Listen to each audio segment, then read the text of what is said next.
오늘 우리에게 주시는 하나님의 말씀은 고린도후서 1장 23절에서 2장 11절까지 말씀입니다. 23절 내가 내 목숨을 걸고 하나님을 불러 증언하시게 하노니 내가 다시 고린도에 가지 아니한 것은 너희를 아끼려 함이라. 우리가 너희 믿음을 주관하려는 것이 아니요 오직 너희 기쁨을 돕는 자가 되려 함이니 이는 너희가 믿음에 섰음이라. 아멘. 바울이 고린도 교회에 가려고 했지만 가지 못함으로 인해 경솔하고 언행이 불일치한다는 오해를 받았다고 어제 말씀을 드렸습니다. 바울은 오늘 본문에서 자신이 고린도 교회로 가지 않은 이유에 대해서 설명합니다. 그것은 고린도 교인들을 아끼기 위함이라고 합니다.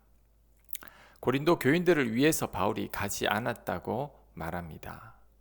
자, 이 말이 무슨 말이냐면 지금 고린도 교회는 바울로 인해 갈등 가운데 있습니다. 이 갈등은 바울의 대적자들과 지지자들 간의 갈등입니다. 이런 갈등 속에서 바울이 방문한다면 그 갈등이 더 증폭될 겁니다. 만약에 우리 교회가 저를 지지하는 자와 저를 반대하는 자들이 있다면 분명히 교회가 두 패로 나뉘어서 갈등을 겪고 있을 겁니다.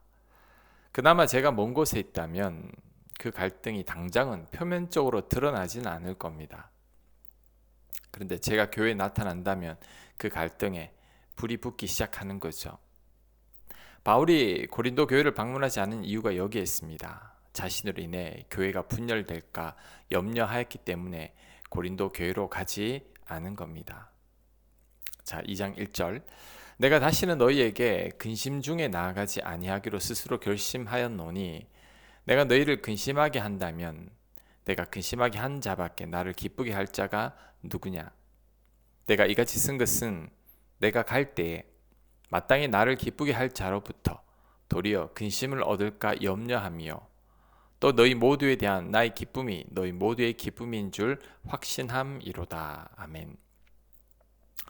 바울이 다시는 근심 가운데 방문하지 않기로 결심했다고 말합니다. 이 말은 과거에 근심 가운데 바울이 교회를 방문한 적이 있었는데 그로 인해 교회가 분란이 있었던 것 같습니다. 그로 인해 바울 또한 상처를 받았던 것 같습니다. 그 방문으로 인해. 그래서 본인이 근심 가운데 있을 때에는 고린도 교회로 나가지 않겠다고 결심한 겁니다.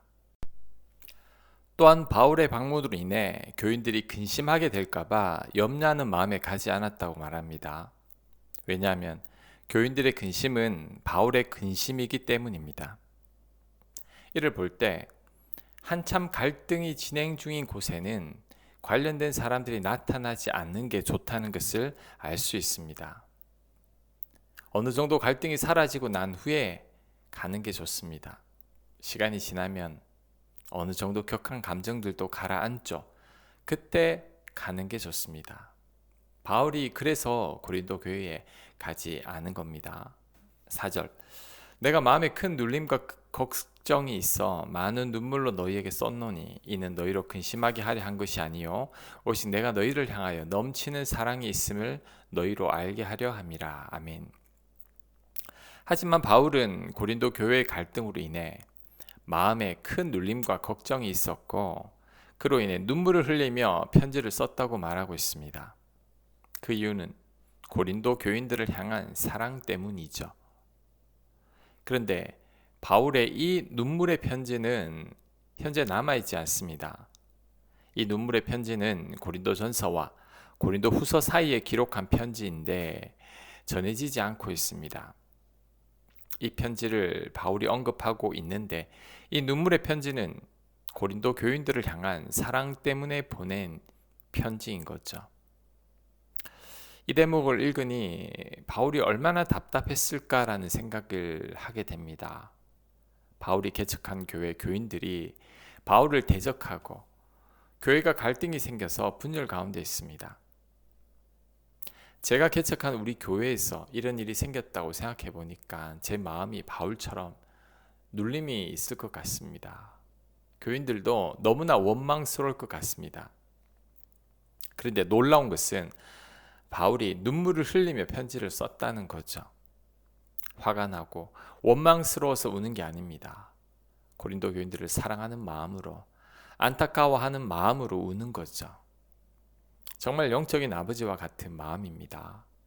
자, 이를 볼 때 결국은 사랑이죠. 바울이 이전에 눈물로 편지를 쓴 이유도 사랑 때문이고, 지금 고린도 후서를 쓰는 이유도 사랑 때문입니다. 고린도 교인들을 사랑하는 마음으로 인해 이렇게 힘든 편지를 2번이나 쓰는 거죠. 지금 혹시 바울처럼 사람들로 인해 마음이 아프고 상처를 받았다면 결국은 사랑이라는 것을 기억해야 합니다. 어떻게 하면 되갚아 줄까를 생각하면 안 됩니다. 다시는 상종하지 않겠다고 말해도 안 됩니다. 결국은 사랑밖에 없습니다. 예수님께서 우리를 사랑하신 것처럼 우리도 서로 사랑하는 겁니다. 오늘 본문을 대하니 목회도 결국은 사랑이라고 하나님께서 저에게 말씀하시는 것 같습니다. 설교 잘하고 좋은 리더십을 가지고 재능이 많다고 목회를 잘 감당하는 게 아닌 것 같습니다. 사랑 없이는 목회를 하지 못하죠. 사랑 없이 목회를 하면 저나 교인들 모두 다 지치고 실족할 뿐입니다. 나도 모르게 사랑의 은사를 달라는 기도가 저절로 나오는 것 같습니다. 5절, 근심하게 한 자가 있었을지라도 나를 근심하게 한 것이 아니요 어느 정도 너희 모두를 근심하게 한 것이니 어느 정도로 하면 내가 너무 지나치게 말하지 아니하려 함이라. 이러한 사람은 많은 사람에게서 벌 받는 것이 마땅하도다. 그래서 너희는 차라리 그를 용서하고 위로할 것이니 그가 너무 많은 근심에 잠길까 두려워하노라. 그러므로 너희를 권하노니 사랑을 그들에게 나타내라. 아멘. 교회 내에 바울을 근심하게 한 자는 모두를 근심하게 한 것과 같다고 말합니다. 왜냐하면 그 사람으로 인해 교회 전체가 혼란을 겪고 있으니 모두를 근심하게 한 것과 마찬가지라는 거죠. 바울은 이런 사람은 많은 사람에게 벌 받는 것이 마땅하지만 그래도 벌은 내리지 말라고 합니다.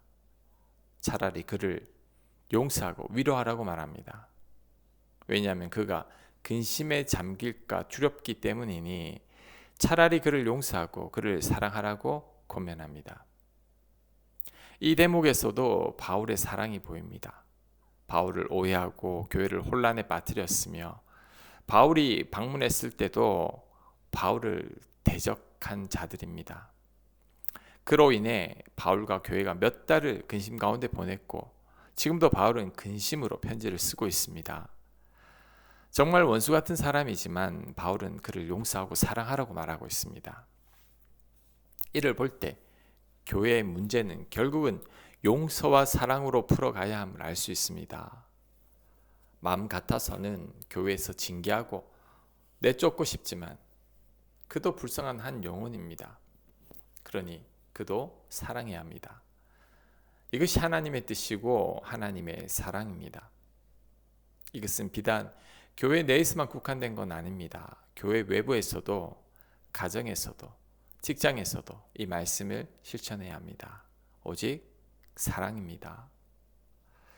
혹시 여러분에게 원수 같은 사람이 있습니까? 바울을 힘들게 한 것처럼 나를 힘들게 하는 사람이 있습니까? 그를 용서하고 사랑해야 합니다.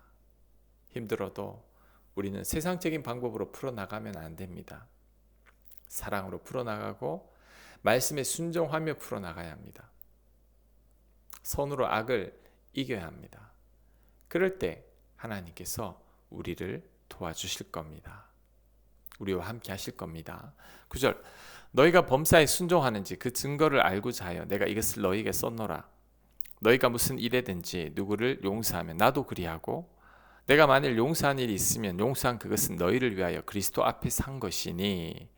자, 바울은 고린도 교인들이 사랑하라는 말씀에 순종하는지 알고자 하여 이 편지를 쓴다고 말합니다. 꼭 용서하라고 이 편지를 쓰는 거죠. 그러면 바울도 모든 허물을 용서하겠다고 말합니다. 고린도 교인들이 서로를 용서했을 때 바울 또한 다 용서하겠다고 말합니다. 그러면서 이렇게 용서해야 하는 이유를 설명합니다. 11절, 이는 우리로 사탄에게 속지 않게 하려 함이라. 우리는 그 계책을 알지 못하는 바가 아니로다. 아멘. 자, 용서해야 하는 이유는 사탄에게 속지 않게 하기 위함이라고 합니다. 사탄의 계책은 용서하지 않고 원망하고 갈등하며 미워하게 하는 거죠. 사탄의 못된 계책을 알면서도 미워해서는 안 된다는 겁니다. 그래서 다 용서하고 사랑하라는 말씀이죠. 우리 하나님은 사랑이십니다. 하지만 사탄은 미움과 분열과 용서치 않음이죠. 누군가를 미워하고 용서하지 않을 때 사탄은 그 틈을 비집고 들어옵니다. 가룟 유다에게 사탄이 들어온 것은 유다에게 예수님을 원망하는 마음과 욕심이 가득했기 때문이죠. 사탄은 그 틈을 놓치지 않았습니다. 그러니 우리는 사랑하고 용서해야 합니다. 우리가 사랑할 때 사탄이 힘을 잃고 내 안에 하나님 사랑이 가득해집니다. 그러면 내가 주님과 하나가 되고 내가 성령 충만해집니다. 하나님 기뻐하는 인생을 살 수 있고 나 또한 사랑하며 사니까 복된 인생을 살 수 있게 되는 겁니다. 오늘 말씀 기억하면서 힘들어도 사랑하며 살아갈 수 있는 저희 모두가 되기를 간절히 축원합니다. 아멘. 하나님, 교회를 힘들게 만든 그들도 사랑하려고 애썼던 바울처럼 우리 또한 내 곁에 있는 모든 사람들을 사랑할 수 있게 도와 주시옵소서. 나를 사랑하사 나를 위해 죽으신 그 십자가 사랑으로 우리 또한 내 곁에 있는 사람들을 사랑하며 살아갈 수 있도록 역사하여 주시옵소서. 이 모든 말씀 예수님 이름으로 기도합니다. 아멘.